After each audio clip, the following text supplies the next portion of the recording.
السلام علیکم ورحمۃ اللہ وبرکاتہ۔ وعلیکم السلام ورحمۃ اللہ وبرکاتہ۔ کیا حال ہے سب کا؟ الحمد للہ، نحمده ونصلی علی رسولہ الکریم، اما بعد فاعوذ باللہ من الشیطان الرجیم، بسم اللہ الرحمن الرحیم، رب اشرح لی صدری ویسر لی امری واحلل عقدۃ من لسانی یفقہوا قولی۔ الجواب، اب یہ جواب شروع ہوتا ہے، پوری کتاب پر محیط ہے۔ قرآن و حدیث اور اقوال صحابہ کی روشنی میں یہاں سے ایک اہم بات پتہ چلتی ہے کہ ابن قیم کا انداز کیا ہے کہ کسی بھی مسئلے کے جواب میں دلائل کہاں سے لاتے ہیں؟ قرآن و سنت سے اور صحابہ کرام کے طریقوں سے، اور یہی طریقہ سب سے بہترین طریقہ ہے۔ یہ کہنے کی بجائے کہ فلاں اسکالر کہتا ہے، فلاں شیخ کہتا ہے، فلاں ڈاکٹر کہتا ہے، فلاں ریسرچ کہتی ہے، سب سے پہلے ہمارا رخ کس طرف ہونا چاہیے؟ قرآن کیا کہتا ہے، سنت کیا کہتی ہے، صحابہ کیا کرتے تھے۔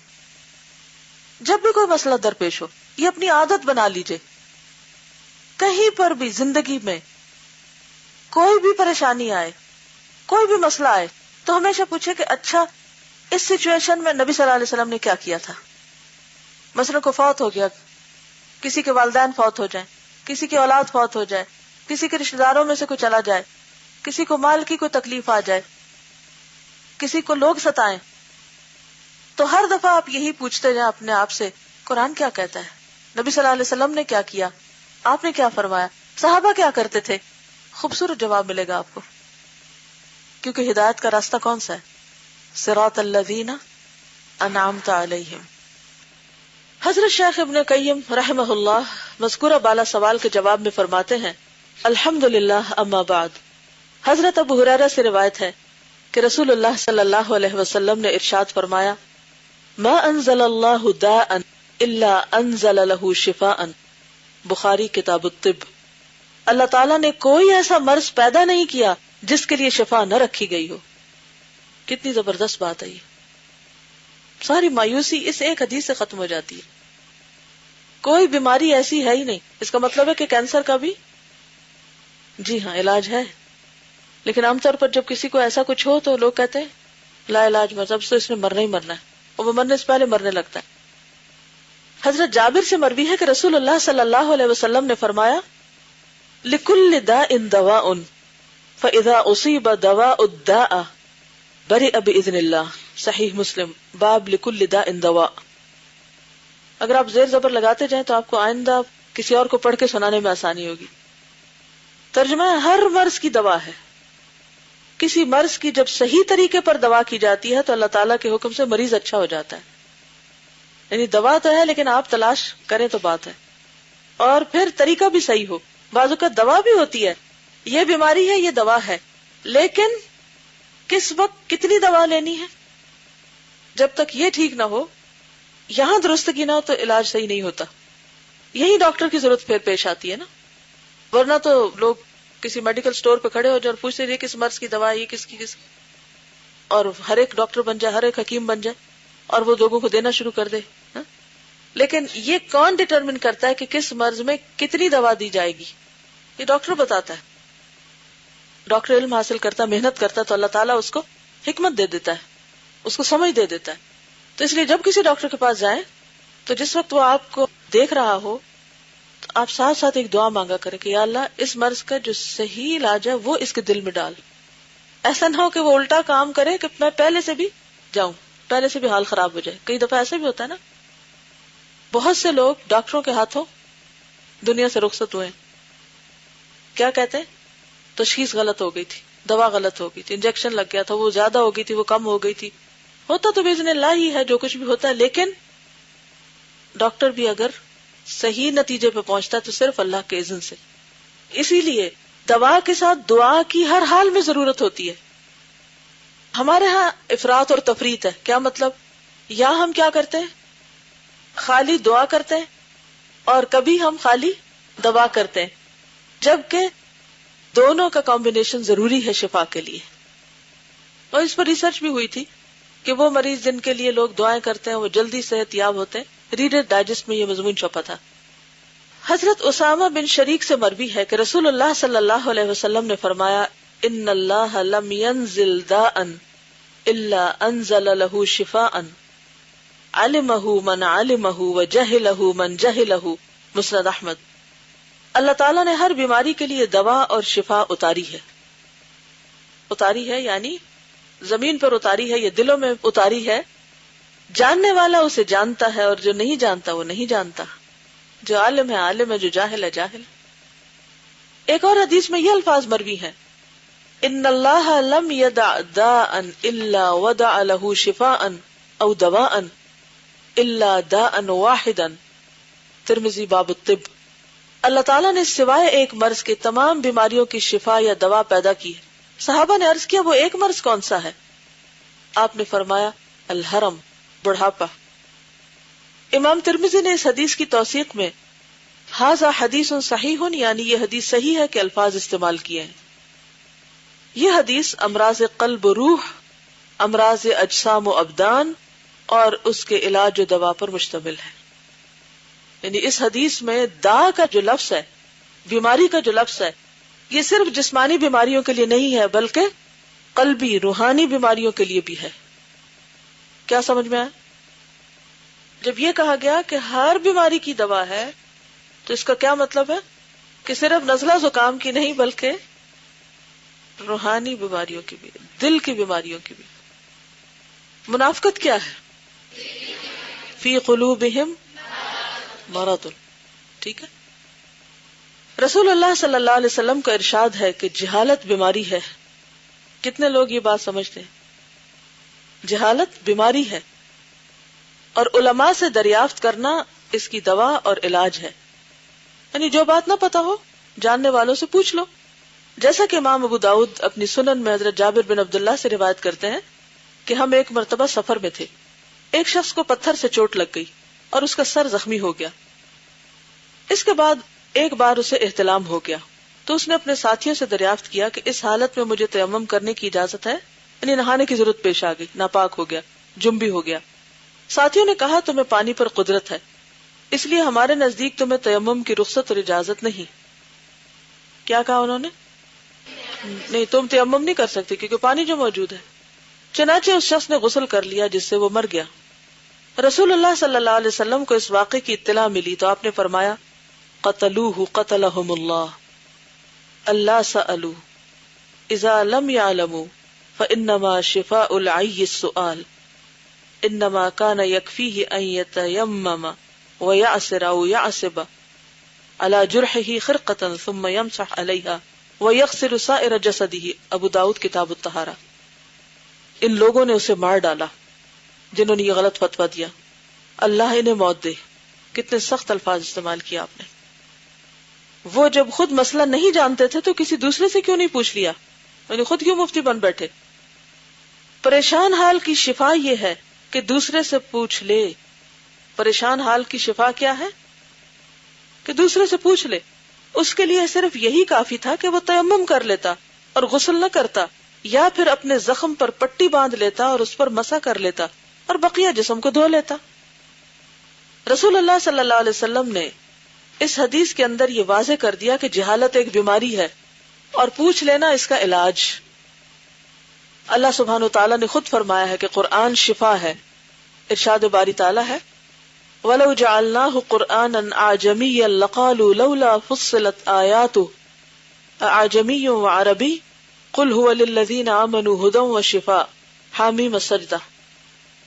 اور اگر ہم اس کو عربی کے سوا دوسری زبان کا قرآن بناتے تو یہ لوگ کہتے کہ اس کی آیتیں کیوں واضح نہیں کی گئی؟ بھلا عجمی قرآن اور عربی آدمی؟ اے نبی صلی اللہ علیہ وسلم ان سے کہہ دیجئے وہ تو مومنوں کے لیے شفا اور ہدایت ہے۔ قرآن کیا ہے؟ شفا اور ہدایت۔ تو اس بات پر ایمان اور اعتماد ضروری ہے کہ یہ شفا ہے۔ ایک اور آیت میں فرمایا گیا وَنُنَزِّلُ مِنَ الْقُرْآنِ مَا هُوَ شِفَاءٌ وَرَحْمَةٌ لِّلْمُؤْمِنِينَ، بنی اسرائیل آیت 82۔ اور ہم قرآن کی وہ آیتیں نازل کرتے ہیں جو ایمانداروں کے لیے شفا اور رحمت ہے۔ اس آیت میں من بیان جنس کے لیے ہے، یعنی جنس قرآن شفا اور رحمت ہے، یہ من تبعیضیہ نہیں ہے۔ من کی کئی قسمیں ہوتی ہیں نا، تو ایک من بعض کے لیے آتا ہے، مثلا ومن الناس، ترجمہ کیا کرتے ہیں آپ؟ بعض. تو یہاں من کیا ہے؟ تبعیضیہ. یہ جو لکھا ہوا ہے تبعیضی کا لفظ بعض سے ہے، یعنی بعض ترجمہ کرتے ہیں. اور بعض اوقات من جو ہے وہ بیانیہ ہوتا ہے، بعض کے لیے نہیں ہوتا. تو اس کا مطلب کہنے کا یہ ہے کہ قرآن کا صرف بعض حصہ نہیں بلکہ قرآن پورے کا پورا شفا ہے. واضح؟ یہ معنی ہے اس جملے کا، کیونکہ قرآن حکیم سب کا سب شفا اور رحمت ہے، جیسا کہ ما سبق یعنی جو پہلے گزر چکی آیت سے معلوم ہوتا ہے. قرآن حکیم یقیناً ہر جہالت، ہر شک و شبہ اور ہر ریب و تردد سے قلوب کو شفا دیتا ہے. اللہ تعالیٰ نے بلا شبہ ازالہ امراض کے لیے قرآن حکیم سے زیادہ عام، نفع بخش اور اعظم ترین اور زیادہ بہتر کوئی دوا پیدا نہیں کی. پڑھیے جملے کو.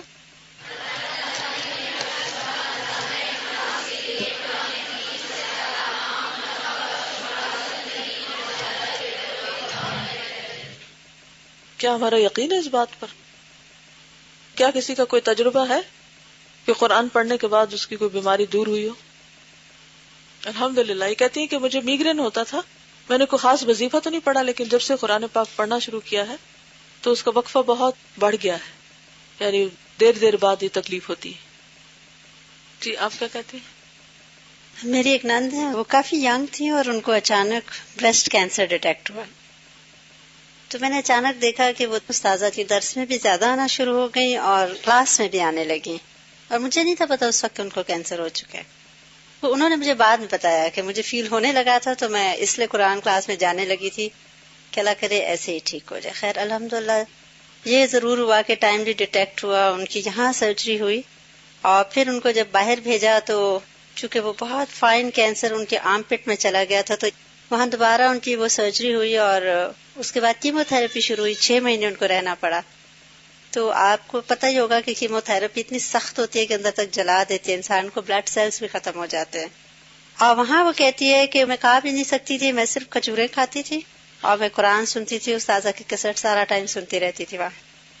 تو وہ کہتی ہے کہ وہاں ڈاکٹرز اتنے حیران ہوتے تھے کہ انہوں نے مجھ کو ایک سیمپل بنایا ہوا تھا اور وہ ڈاکٹرز اپنے سارے اسٹوڈنٹس کو بتاتے تھے کہ یہ مطلب ایک ایسا انوکھا کیس ہے کہ جو تھراپی لینے کے بعد ایکسپیکٹڈ ٹائم سے بھی بہت جلد اس کا بلڈ کاؤنٹ پھر باؤنس بیک کر جاتا ہے، and she is ready for the next shot. اور وہ کہتے ہیں کہ میرا نام انہوں نے وہاں ٹف چک ڈالا ہوا تھا. وہ ہمیشہ کہتی ہے کہ میری 2 تھراپیز تھی، قرآن اینڈ ڈیٹس. ماشاءاللہ الحمدللہ ٹھیک ٹھاک ہیں. چنانچہ صحیحین میں حضرت ابو سعید سے مروی ہے کہ چند صحابہ کسی سفر میں تھے، اثناء راہ میں عرب کے ایک قبیلے میں ان کا قیام ہوا، یعنی راستے میں. اسنا کا مطلب ہوتا ہے اس اسنا میں یعنی اس دوران. انہوں نے وہاں کے لوگوں سے ضیافت اور کھانے پینے کی خواہش ظاہر کی مگر ان کی طرف سے انکار ہوا. اتفاق سے اسی روز قبیلے کے سردار کو سانپ نے ڈس لیا. قبیلے والوں نے اس کے لیے ہر قسم کا علاج کیا اور ہر قسم کی صحیح کے باوجود کسی دوا سے آرام نہ ہوا. آخر قبیلے کے ایک آدمی نے کہا کہ ان نووارد آدمیوں کے پاس جا کر دریافت کرو، ممکن ہے ان کے پاس اس کا کوئی علاج ہو. چنانچہ یہ لوگ صحابہ کے پاس آئے اور کہنے لگے ہمارے سردار کو سانپ نے ڈس لیا ہے، ہم نے ساری تدبیر کر دیکھی مگر کچھ نہ ہوا، کیا تم میں سے کسی کے پاس کوئی علاج ہے؟ صحابہ میں سے ایک نے کہا ہاں، تم نے ہماری مہمان نوازی نہیں کی، اس لیے جب تک تم اس کا معاوضہ مقرر نہیں کرو گے ہم قطعاً علاج نہ کریں گے. اس کے بعد بکریوں کا ایک ریوڑ معاوضے میں طے ہوا. ایک صحابی وہاں تشریف لے گئے اور الحمدللہ رب العالمین یعنی سورۃ فاتحہ پڑھ پڑھ کر اس پر دم کرنا شروع کر دیا. بس پھر کیا تھا، گرہ کھل گئی. وہ اسی وقت اٹھ بیٹھا، اس کا اضطراب اور بے چینی ختم ہو گئی اور چلنے پھرنے لگ گیا. جس قدر بکریاں معاوضے میں طے پائی تھی ان کے حوالے کر دی گئی. یہ صحابہ بارگاہ رسالت میں حاضر ہوئے اور اصل واقعہ پیش کیا. رسول اللہ صلی اللہ علیہ وسلم نے فرمایا قد اصبتم اقسموا واضربوا لی معکم سہما فضحک رسول اللہ صلی اللہ علیہ وسلم. صحیح بخاری فضائل قرآن. تم نے خوب کیا، بکریاں تقسیم کرو تو اس میں میرا حصہ بھی لگا لینا. اس کے بعد رسول اللہ صلی اللہ علیہ وسلم ہنس پڑے، یعنی مزاح کے طور پر کہا. یہاں دوا کی تاثیر کس طرح کام کر گئی، ذرا غور کیجئے کہ مرض اس طرح دفع ہو گیا جیسے کبھی تھا ہی نہیں. سورۃ فاتحہ ایک ایسی آسان اور سہل ترین دوا ہے کہ اس سے سہل اور آسان اور بہترین دوا ممکن ہی نہیں. کوئی بندہ اگر اچھے طریقے سے سورۃ فاتحہ کے ذریعے علاج معالجہ کرے تو شفائے امراض کے لیے سورۃ فاتحہ کے اندر عجیب و غریب تاثیر پائے گا. مدت مدید تک، مدید یعنی لمبی، مد سے طویل، میں مکہ معظمہ میں رہا. اس اسنا میں بہت سی بیماریاں مجھ پر مسلط ہوتی رہیں. مجھے نہ یہاں کوئی طبیب میسر آیا نہ دوا.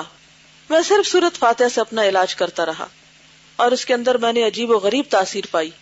میں اکثر مریضوں کو سورۃ فاتحہ سے علاج کرنے کی ترغیب دیتا تھا اور لوگ اکثر اس سے صحت یاب ہو جاتے تھے. یہاں یہ بات قابل فہم ہے کہ ایسے اذکار، آیات، دعائیں جن سے شفا مطلوب ہو یقیناً نافع اور شفا بخش ہوتی ہیں، لیکن اس کے لیے ضروری ہے کہ محل اس کی قبولیت کی صلاحیت رکھتا ہو، یعنی جس جگہ وہ پڑھی جا رہی ہیں وہاں بھی کچھ اثر ہو، اور فاعل اور عامل کی قوت اور ہمت اور اس کی تاثیر بھی قبولیت محل کی مقتضی ہو. کیا مطلب؟ جملہ مشکل ہے. فاعل کا کیا مطلب؟ دم کرنے والا، اور عامل عمل کرنے والا کی قوت اور ہمت اور اس کی تاثیر بھی قبولیت محل کی مقتضی ہو. یعنی جس جگہ کے لیے، جس کام کے لیے پڑھا جا رہا ہے نا، تو اس میں یہ فیکٹرز بھی شامل ہو جاتے ہیں. لینے والا بھی یقین رکھے کہ اس میں فائدہ ہے، اللہ نے یہ ہمارے لیے بہترین شفا اتاری ہے. جو دم کر رہا ہے وہ بھی یقین کے ساتھ کرے، کیونکہ اگر یقین کی کمی ہوگی تو تاثیر بھی کم ہو جائے گی. اور دوسری بات یہ کہ ان چیزوں سے بچے جس سے تاثیر میں کمی ہوتی ہے. اذکار، آیات اور دعائیں اگر مؤثر نہ ہو اور شفا نہ ہو تو سمجھ لینا چاہیے کہ پڑھنے اور دعا کرنے والے کی تاثیر، توجہ کمزور ہے. اثر قبول کرنے والے میں قبول تاثیر کی صلاحیت نہیں، لینے والا بھی لے نہیں رہا. آپ نے دیکھو گا ایک دوا ایک شخص پہ ٹیسٹ کی جاتی ہے تو بڑے اچھے نتائج ہوتے ہیں، وہی دوا دوسرے پہ ٹیسٹ ہوتی ہے تو اس کا نتیجہ کچھ نہیں نکلتا. ایک بیج ایک زمین میں ڈالا جائے تو ہرا بھرا درخت نکلتا ہے، دوسرے میں ڈالا جائے تو کچھ بھی نہیں نکلتا. کس چیز کا فرق ہے؟ زمین کا فرق ہے. تو بعض اوقات لینے والے کا فرق ہوتا ہے، بعض اوقات دینے والے کا. لیکن اس میں تو کوئی شک نہیں کہ قرآن شفا ہے. یا کوئی ایسی شدید اور سخت رکاوٹ موجود ہے جو دوا کی تاثیر کو روک رہی ہے. اسی لیے بعض اوقات حکیم پرہیز وغیرہ بتاتے ہیں. جس طرح کہ عموماً ظاہری اور حسی امراض میں دواؤں کا حال ہوا کرتا ہے، کبھی ایسا اس وجہ سے بھی ہوتا ہے کہ دوا کے اقتضاء اور تاثیر کے درمیان کوئی رکاوٹ مزاحم ہو جاتی ہے. طبیعت جب کسی دوا کو کامل طور پر قبول کر لیتی ہے تو جس درجہ طبیعت دوا کو قبول کرے گی اسی درجے بدن اور جسم کو نفع پہنچے گا. اسی طرح آدمی کا قلب کسی دوا اور تعویذ کو قبول کر لیتا ہے اور دعا پڑھنے والے کے اندر ازالہ مرض کے لیے نفس فعالہ اور ہمت مؤثرہ ہوتی ہے تو یہ دعا مکروہ و ناگوار امر کی مدافعت اور حصول مطلوب و مقصود کا ایک قوی ترین سبب بن جاتی ہے. لیکن بسا اوقات دعا اور دم کی تاثیر اس لیے نہیں ہوتی کہ کسی ایسی چیز کی دعا کی جائے جو اللہ تعالیٰ کو پسند نہیں اور اس میں کسی پر ظلم ہو رہا ہے، یا اس لیے اثر نہیں ہوتا کہ دعا کے وقت قلب پوری طرح اللہ تعالیٰ کی طرف متوجہ نہیں ہوتا اور کامل طور پر جمعیت خاطر نہیں پائی جاتی، یعنی خیالات اکٹھے نہیں تو منتشر ذہن ہوتا ہے. اس لیے اس کا حال ایک ڈھیلی کمان کا سا ہوتا ہے. ڈھیلی کمان سے پھینکے جانے والے تیر کی رفتار سستی ہوتی ہے. پھر اس لیے تاثیر نہیں ہوتی کہ اجابت دعا میں کوئی اور چیز رکاوٹ پیدا کر رہی ہے، مثلا حرام غذا کھائی جاتی ہے، یا کسی پر ظلم کیا جا رہا ہے، یا دلوں پر گناہوں کا میل چڑھا ہوا ہے اور قلوب پر غفلت، سہو یا لہو و لعب کی تاریکیاں چھائی ہوئی ہیں. جیسا کہ حضرت ابو ہریرہ سے مروی ہے کہ رسول اللہ صلی اللہ علیہ وسلم نے فرمایا، ادعوا اللہ وانتم موقنون بالاجابہ وَاعْلَمُوا أَنَّ اللَّهَ لَا يَقْبَلُ دُعَاءَ مِنْ قَلْبٍ غَافِلٍ لَاهٍ. المستدرک کتاب الدعاء. بارگاہ الہی میں اس طرح دعا کرو کہ تمہارے اندر اجابت دعا کا پورا پورا یقین موجود ہو. خوب سمجھ لو کہ غافل بے خبر قلب کی دعا اللہ تعالیٰ قبول نہیں کرتا. دعا ایک ایسی پرتاثیر دوا ہے.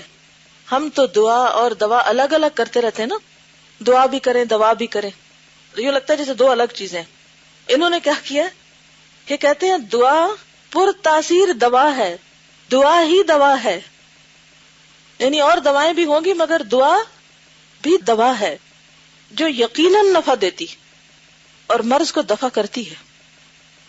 مگر جب قلب غافل اور اللہ تعالی کی جانب سے بے خبر ہو تو دعا کی قوت بیکار ہو جاتی ہے، یعنی وہ قوت زائل ہو جاتی ہے. کوئی مثال؟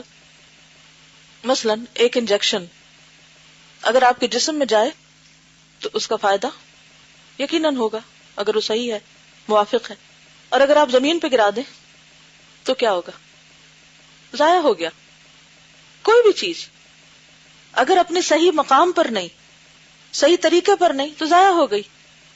مثلا آپ کی صلاحیتیں صحیح مقام پر نہیں تو کیا ہوئی؟ ضائع ہو گئی. اور اگر صحیح مقام پر ہے تو یقیناً فائدہ ہوگا. تو اسی طرح جب دل غافل ہو اور اللہ سے بے خبر تو دعا منہ سے تو جا رہی ہے مگر اپنے ہدف پہ نہیں وہاں نہیں پہنچ رہی جہاں اس کو پہنچنا چاہیے. ابو ہریرہ سے مروی ہے کہ رسول اللہ صلی اللہ علیہ وسلم نے فرمایا ایھا الناس ان اللہ طیب لا يقبل الا طیبا وان اللہ امر المؤمنین بما امر المرسلین فقال یا ایھا الرسل کلوا من الطیبات واعملوا صالحا انی بما تعملون علیم وقال یا ایھا الذین آمنوا کلوا من طیبات ما رزقناکم. صحیح مسلم کتاب الزکوٰۃ. اے لوگو اللہ تعالیٰ پاک ہے اور وہ پاک چیز ہی کو قبول کرتا ہے. اللہ تعالیٰ پاک ہے، تصور بھی کیجیے، صرف لفظ نہیں پڑھیے. اللہ پاک ہے اور وہ پاک چیز ہی قبول کرتا ہے. اور اللہ تعالیٰ ایمان والوں کو اسی چیز کا حکم دیتا ہے جس کا حکم اس نے انبیاء کرام کو دیا ہے. اس کے ثبوت میں آپ صلی اللہ علیہ وسلم نے یہ آیت پڑھی یا ایھا الرسل کلوا من الطیبات وعملوا صالحا، اور پھر یہ آیت پڑھی یا ایھا الذین آمنوا کلوا من طیبات ما رزقناکم. حضرت ابو ہریرہ فرماتے ہیں اس کے بعد رسول اللہ صلی اللہ علیہ وسلم نے فرمایا الرجل یطیل السفر اشعث اغبر یمد یدہ الی السماء یا رب یا رب ومطعمہ حرام ومشربہ حرام وملبسہ حرام وغذی بالحرام فأنى يستجاب لذلك. صحیح مسلم کتاب الزکوٰۃ.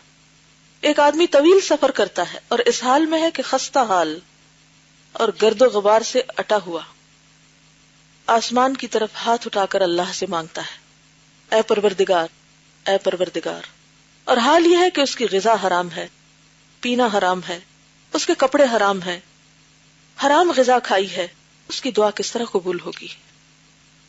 یعنی دعا تو یقیناً نافع ہے لیکن اس میں کچھ رکاوٹیں آتی ہیں جن میں سب سے بڑی رکاوٹ ناپاکی ہے، اور خصوصاً غذا کا حرام ہونا، کھانا پینا حرام ہونا، لباس کا حرام ہونا، چوری، غصب، ڈاکہ، رشوت، جھوٹ فریب سے کمائی ہوئی آمدنی، حرام چیزوں کو بیچ کے لی ہوئی آمدنی، یہ ساری چیزیں حرام کی قسمیں ہیں.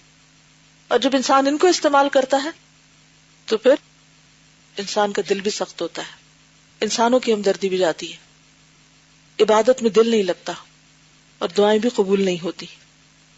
تو اس کے لیے بہت زیادہ اس بات کی کوشش کرنی چاہیے کہ ہم عبادت سے پہلے اپنے کھانے پینے کو پاک کریں.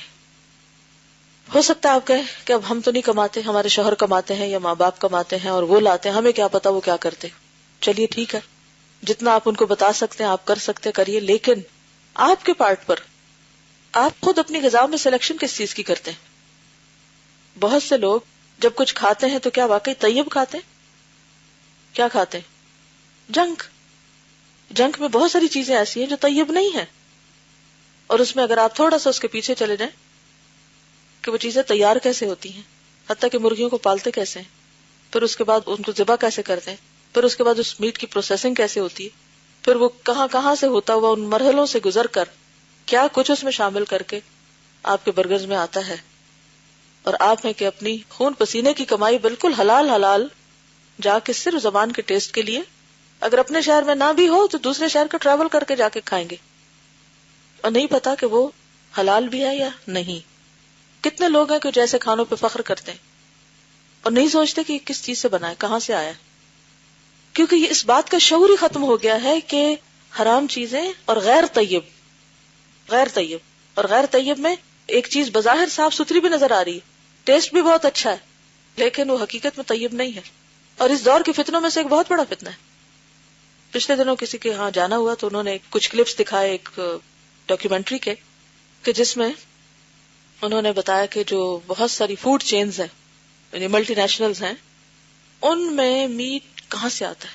انہوں نے رائٹ فرام دا بگننگ کہ چکس کیسے پیدا ہوتے ہیں, کہاں رکھے جاتے ہیں, کیا کھاتے ہیں, کیسے ذبح ہوتے ہیں, ان کا ذبح کا طریقہ کیا ہے, اور پھر کیسے وہ میٹ پروسیس ہوتا ہے اور کس کس طرح پہنچتا ہے کہ اگر آپ وہ دیکھ لیں تو آپ یہ ساری چیزیں حرام کر لیں اپنے اوپر. لیکن آج آپ دیکھیں کہ ہم میں سے وہ شخص سیلف پٹی کا شکار ہو جاتا ہے جس نے وہ مزہ نہ چکھا ہو, اور پھر جب ہم اسلامی ملکوں میں آتے ہیں اوہ یہاں تو حلال ہی ہوگا, مکہ میں ہے فلاں چیز, بس مکہ میں ہے کافی ہے, پاک ہو گیا. حیرت ہوتی ہے بعض اوقات حرم سے نکل رہے ہوتے ہیں طواف کر کے سب عبادت کر کے, جب کھانے کے لیے بیٹھتے ہیں تو بالکل نہیں سوچتے یہ طیب بھی ہے یا نہیں, یہ کہاں سے آ رہا ہے. صرف اتنا ہی کافی سمجھتے ہیں کہ ہاں سعودی عرب میں مل رہا ہے, کچھ بھی مل جائے کھا لیں گے. ایسی چیزوں میں بھی احتیاط کرنے کی ضرورت ہے. اس وقت سب کچھ اتنا فریلی اویلیبل دیکھ کے کتنے لوگ ہیں جو اپنے اوپر خود پابندی لگائیں گے کہ نہیں یہ نہیں کھانا مجھے. ہم میں سے کتنے نہیں. تو پھر حج پہ حج کیے جائیں, عمرے پہ عمرے کیے جائیں, لیکن غذا ہی حلال نہیں. اور اگر حلال کے علاوہ یہاں پر آپ دیکھیں کہ حلال کا لفظ بھی نہیں آیا, طیب کا لفظ آیا, غذا ہی طیب نہیں. پھر اس کے بعد آپ دیکھیے کہ بہت سے لوگ جب پکاتے ہیں تو اس میں احتیاط نہیں کرتے صاف ہے یا گندا ہے, ہاتھ صاف نہیں ہوتے, یا بعض اوقات پکانے کا طریقہ ٹھیک نہیں ہوتا, یا جن برتنوں میں کھاتے وہ صاف نہیں ہوتے, طرح طرح کے ڈٹرجنٹ, اور پھر ان میں ڈھنگ کے برتن ہی نہیں دھونے آتے لوگوں کو, اور نہ وہ صاف ہوتے ہیں. پھر بعض اوقات مکھیاں ہیں, گرد و غبار ہے, بس ٹھیک ہے مزے کی چیز ہے, دیکھ کے رال بہ گئی, اب کھانا ہی ہے, بس زبان کے چسکے کے لیے بھوک ہے یا نہیں تب بھی کھانا ہے. تو وہ پورا سسٹم بگڑا ہوا ہے ہمارا. اچھا وہ کیا ہوتا ہے جب وہ بگڑا ہوا ہے نا تو پھر نہ عبادت میں خشوع ہے, نہ دعا میں دل لگ. یعنی آپ دیکھیں کہ کس قدر مصیبت ہے کہ ہماری کہیں یکسوئی ہوتی نہیں. اور بڑے تو کیا, بچے کو آپ دیکھیں کہ جی ہائپر ہے, کیسے ہائپر ہو گیا کبھی نہیں سوچا, بس یہ کہہ کے چپ ہو جاتے. آج کل کے بچے ایسے ہی ہیں, اور مائیں اپنی جان چھڑانے کے لیے جاؤ وہ جوس پی لو, جاؤ وہ ٹافی کھا لو, بس اسی طرح کے جنک ان کو بھی پکڑاتی رہتی ہیں. تو بچے خوش رہے اور ہماری جان چھوڑے رکھیں, جو مرضی کریں, ہمیں نہ ستائیں, ہم جو کر رہے ہیں ہمیں کرنے دے. تو پھر وہ بنیاد ہی خراب ہو گئی نا. جب غذا ہی خراب ہو گئی, جب وہی نفس کو کنٹرول نہیں کیا تو پھر آگے تو بگاڑ ہی بگاڑ. اور پھر آپ دیکھیے کہ کسی بھی ایک غیر طیب کی وجہ سے صرف ایسا نہیں کہ دعائیں قبول نہیں ہوتی, بلکہ کیا ہوتا ہے جب طرح طرح کی ہمیں بیماریاں لاحق ہوتی تو پھر عبادتیں تو پیچھے ہی رہ جاتی ہیں. تو اس لیے انہوں نے سب سے پہلے بنیادی بات پکڑی ہے کہ بھئی یہ پڑھنے سے پہلے یہ جان لو اور اپنے آپ کو جائزہ بھی لے لو کہ دعا کو ملامت نہ کرو. بہت سے لوگ جب ان سے کہا جائے دعا کرے, بہت دعائیں کی ہیں اور پہلے ہی کہہ دیتے ہیں ہماری تو سنی نہیں جائے گی, ہماری تو قبول ہی نہیں ہونی. شیطان نے پکا یقین کرا رکھا ہے تمہاری نہیں قبول ہونی, کرو ہی نہ, ضرورت ہی نہیں. نہیں بھائی جانا کہاں ہے, بھاگنا کہاں ہے, دعا تو کرنی ہے, اور اگر قبول نہیں ہو رہی تو اس کی ریزن جاننی, وجہ معلوم کرنی, اور اس وجہ کو درست کرنے کی کوشش کرنا ہے. کیونکہ یہاں تھوڑی بیٹھے رہنا, دنیا میں جانا ہے واپس, تو جانے کے لیے بہت کچھ کرنا ہے ابھی. اور اسی طرح دوسرا شوق کپڑوں کا, نہیں پتا حلال ہے حرام ہے, نہیں پتا ہم ڈھکتے ہیں ننگے ہیں, کیا ہے کیا نہیں. چلیے باقی تو چھوڑیے, نماز کے وقت بہت سے لوگ نماز کے وقت بھی اس بات کا خیال نہیں رکھتے کہ ان کا جسم اتنا ڈھکا ہوا ہے جتنا ریکوائرڈ ہے اللہ سبحانہ وتعالیٰ کی طرف. اس میں بھی ہم نے طرح طرح کی تعویلیں کر رکھی. شکر کرو پڑھتے تو ہیں, اب تم اس بات میں لے بیٹھے ہو کہ تمہارا دوپٹہ باریک ہے اور وال جھلک رہے ہیں اور ٹخنے ننگے ہیں یا بازو ننگے ہیں. حتیٰ کہ لوگ حج عمرے میں بھی پرواہ نہیں کرتے. کبھی مجھے اتنا دکھ اور تکلیف ہوتی ہے کہ عمر بھر کی کمائی لگا کے یہاں آئے ہیں اور لباس ہی ٹھیک نہیں ہے, طواف ہو رہا ہے, عمرہ ہو رہا ہے, یہ کیا ہو رہا ہے؟ جس لباس میں نماز نہیں ہوتی, جس لباس میں طواف نہیں ہوتا, عمرہ نہیں ہوتا, وہ کر کے ہم بڑے خوش ہیں کہ ہم نے بڑا کمال کر لیا. تو کبھی یہ خیال آئے کہ میری دعا نہیں سنی جائے گی تو فوراً اپنی اصلاح کی فکر کرے کہ کہاں کمی ہے. اچھا یہ جو بات کی گئی نا قلب غافل لاہن, کہ دل کی غفلت اور پھر اس کی ادھر ادھر کی مشغولیت, لاہن لہو سے ہے نا, لہو اس چیز کو کہتے ہیں جو اپنے اندر اتنا مشغول کر لے کہ باقی چیزیں انسان کی اگنور ہو جائیں، بس پش چلی جائیں. تو یہ انہی چیزوں کی وجہ سے ہوتا ہے. یعنی غذا کی بھی اثرات ہوتے، لباس کے بھی. آپ دیکھیے کہ آپ اگر فل سلیوز پہنے ہوئے تو آپ کی کیفیت اور ہوگی، اور اگر آپ ہاف سلیوز پہن کے بیٹھے ہیں تو آپ کی کیفیت اور ہوگی. اگر آپ کپڑوں کو وہ لگا لیں کلف، تو آپ اگر اکڑے ہوئے کپڑے پہنے تو ہو نہیں سکتا کہ آپ کے اندر اکڑ کی کچھ نہ کچھ کیفیت نہ آئے. یعنی ہمارے لباس ہماری عبادت پر اثر انداز ہوتے ہیں، ہمارا کھانا پینا ہماری عبادت پہ اثر انداز ہوتا ہے، اور پھر خاص طور پر دعا پہ. اور عبداللہ بن احمد اپنے والد کی کتاب الزہد میں روایت کرتے ہیں کہ بنی اسرائیل پر ایک بہت بڑی آفت نازل ہوئی. اس آفت اور مصیبت کو دور کرنے کے لیے بنی اسرائیل شہر سے باہر نکلے کہ اللہ عز و جل کی بارگاہ میں دعا کرے. اس وقت اللہ عز و جل نے بنی اسرائیل کے پیغمبر کو وحی کے ذریعے آگاہ کیا کہ ان لوگوں کو کہہ دو کہ تم لوگ اپنے ناپاک جسم لے کر صحرا میں آئے ہو، اور جن ہاتھوں سے تم نے بندوں کے خون بہائے اور گھروں میں حرام اور ناجائز مال جمع کیا ہے، وہ ہاتھ تم میری طرف اٹھاتے ہو. یعنی جس ہاتھ سے تم نے لوگوں کو مارا ہے اور خون بہایا ہے اور جن ہاتھوں سے غلط کام کیا، وہ ہاتھ آگے کر کے کہتے کہ میں اس میں کو خیر و بھلائی ڈالوں. اور اب جب کہ میرا غضب اور عذاب تمہارے لیے سخت سے سخت ہو چکا ہے اور تمہاری بدعمالیوں بد کرداریوں کی وجہ سے تم مجھ سے حد درجہ دور ہو چکے ہو، میرے سامنے دعا کرتے ہو. یعنی اب تمہاری دعائیں کہاں سے سنی جائیں گی؟ بنی اسرائیل کی مثال جو ہے یہ بہت ریلیونٹ ہے ہم سے، کیونکہ بنی اسرائیل اپنے قوم کی مسلمان امت تھی جیسے آج ہم مسلمان امت ہیں. بنی اسرائیل کو جب ڈانٹ پڑ رہی ہوتی قرآن میں تو مجھے ایسا لگتا ہے کہ یہ ہمیں پڑھ رہی، ہمیں کہا جا رہا ہے. لیکن ہم ان سب چیزوں کو پڑھتے کہ وہ ایک قوم تھی جس نے یہ سب کیا، اور ہم ان کو برا بھلا کہہ لیں اور دنیا میں ان کے خلاف باتیں کر لیں، کتابیں لکھ لیں، لیکچر دے لیں، نعرے لگا دیں، اور ہم سمجھتے ہیں کہ ہم سب ٹھیک ہو گئے، اور یہ بھول جاتے ہیں کہ یہ سب ہمیں آئینہ دکھایا جا رہا ہے. اور مشرکین مکہ کی بات ہو تو ہم اپنے آپ کو ڈس ایسوسیٹ کرتے کہ ہم تو مشرک نہیں ہیں، ہم تو حضور صلی اللہ علیہ وسلم کو ماننے والے ہیں. لیکن ان امتوں کا کیا ہوا جو اپنے پیغمبروں کو مانتی تھیں لیکن ان کی کوئی بات نہیں مانتی تھی. ابو ہریرہ فرماتے ہیں یکفی من الدعاء مع البر ما یکفی الطعام من الملح. یہ لفظ جو ہے نا برآ، تو یہ اس کو بر کر لیں، لن تنالوا البر کا البر ہوتا نا نیکی. تھوڑی دعا بھی اسی طرح کافی و وافی ہو جاتی ہے. یہاں ترجمے میں آنا چاہیے نیکی کے ساتھ. یکفی من الدعاء مع البر، نیکی کے ساتھ کافی ہو جاتی ہے دعا، ما یکفی الطعام من الملح، جس طرح تھوڑا سا نمک کھانے کے لیے کافی و وافی ہوتا ہے. ٹھیک ہے، یعنی نیکی کرنا، مثلا استغفار پڑھ کے مانگنا، یا پھر صدقہ کر کے دعا کرنا، یا نماز پڑھ کے دعا کرنا، یا قرآن کی تلاوت کر کے دعا کرنا، تو یہ ساری چیزیں کیا ہوتی ہیں؟ یعنی اگر آپ کو نیکی کا کام کرتے ہیں، اچھا کام کرتے ہیں، اللہ کو راضی کرتے ہیں، اس کے ساتھ چھوٹی سی دعا بھی کر لیتے ہیں تو وہ بہت کافی ہے. اچھا آج کل کیا ہے، ہمارا حال الٹ ہے، ہم نیکی کی طرف توجہ کم کرتے ہیں، اور پھر جب کوئی مشکل آتی تو 1000 لاکھ وظیفے کرنے کو آسان سمجھتے ہیں، یا نہ بھی سمجھے لیکن اس کو پھر بھی کسی نہ کسی طرح کر لیں گے. اور وہاں بھی یہ نہیں سوچیں گے کہ ہم اور کیا کر رہے ہیں اس کے ساتھ، وہاں بھی ہماری توجہ شیطان نے کسی اور چیز کی طرف کرائی ہوئی ہوتی. کس قدر اس وقت امت مسلمہ کے اندر ہی یہ بات رائج ہے کہ کوئی مسئلہ ہوگا، اگر لوگوں کو کہنے بھی 2 نفل پڑھ لو اور دعا کر لو تو اس سے وہ بھاگیں گے کہ 2 نفل. اگر کہیں کہ نماز پابندی سے پڑھو تو دعائیں قبول ہوں گی، نماز میں قرآن پڑھو کہ شفا ہے قرآن، زکوٰۃ پوری دو زکوٰۃ، حج کرو حج. یعنی جو بنیادی فرائض ہے، چھوڑیے باقی نوافل کو، جو بنیادی فرائض ہیں ان کی پابندی جو ہے وہ بھی مشکل ہے، اس کے لیے بھی وہ سب چیزیں اجنبی ہوتی جا رہی.